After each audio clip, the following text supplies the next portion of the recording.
All right, so let's jump right in. Today, we're going to deconstruct one of the most, radical business models on the entire planet.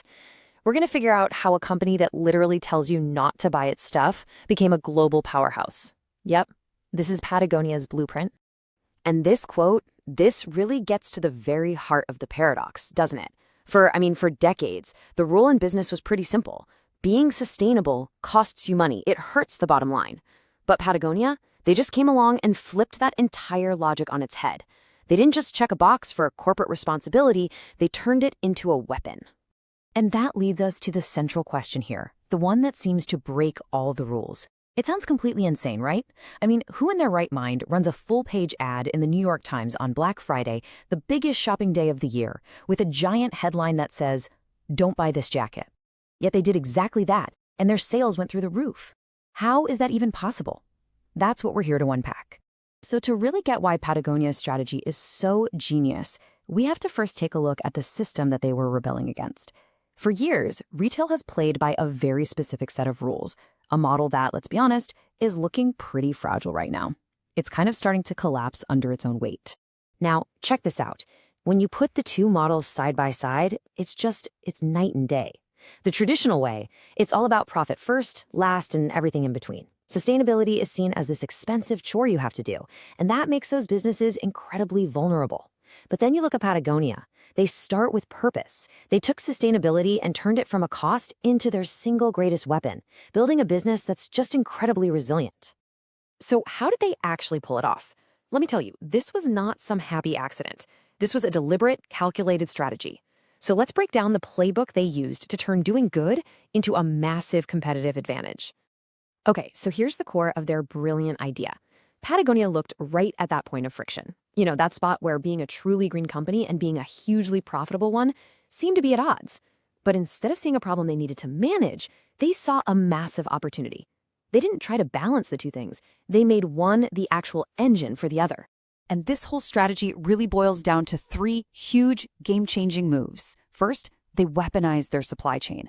They put out things like their footprint chronicles, basically throwing open the doors and showing customers everything, where the cotton came from, the impact of their dyes, all of it. And that built this insane level of trust.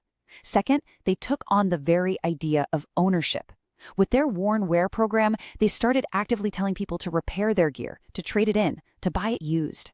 They shifted the whole goal from selling more jackets to keeping the ones that already exist out in the world longer. And third, they just completely rewrote the definition of growth. They proved that a company's real success could be measured by its positive impact, not just by its revenue numbers. So they do all this radical, counterintuitive stuff. What's the payoff? Well, it turns out all these moves created something incredibly powerful, something every CEO dreams of, a nearly impenetrable market moat. So what is a market moat anyway? Well, think of a medieval castle, right? It's got that big, wide ditch filled with water around it. That's the moat.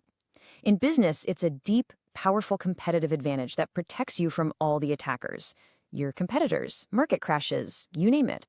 It's what lets a company thrive when everyone else is just trying to survive. And the results of building this moat are, they're staggering. They've built a business that is both incredibly tough and can still grow. It acts like a shield when the economy goes sideways, which just crushes their competitors. This whole strategy lets them get bigger while the old retail model is crumbling, and it's definitive proof that being extremely responsible can also be extremely profitable. Look, if you take only one thing away from this whole story, let it be this. By opening up their entire operation, the good, the bad, all of it, Patagonia turned transparency into their ultimate weapon. It built a kind of customer loyalty that money literally cannot buy. And, this story is so much bigger than just one company that sells fleece jackets. What Patagonia accomplished here could be a blueprint for a whole new era of business, an era that signals the end of an old, tired way of thinking. Wow. This quote just says it all, doesn't it?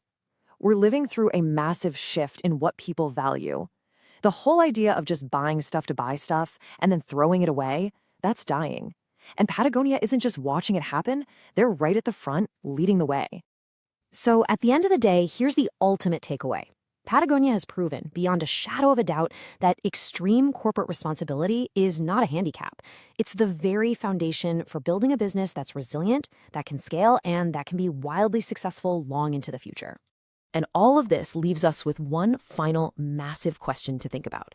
If this model works so incredibly well, creating huge profits and a positive impact, is this where all business is eventually headed? Is radical responsibility not just an option anymore, but maybe an inevitability? Something to chew on. Thanks for tuning in.